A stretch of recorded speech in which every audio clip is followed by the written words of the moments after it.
মাগরিবের পরে কারোর সঙ্গে কথা না বলে এই দোয়াটি 7 বার পরে আল্লাহ তাআলার কাছে যা চাইবেন আল্লাহ আপনাকে তাই দান করবে।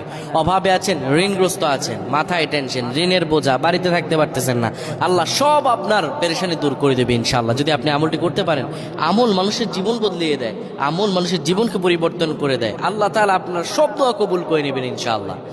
মাগরিব নামাজের পরে কিবলামুখী হয়ে থাকবেন, কারোর সঙ্গে কথা বলবেন না, কারোর সঙ্গে কথা না বলে কিবলামুখী হয়ে আপনি পড়বেন আল্লাহুম্মা আজিরনা মিনান নার, আল্লাহুম্মা আজিরনা মিনান নার, আল্লাহুম্মা আজিরনা মিনান নার।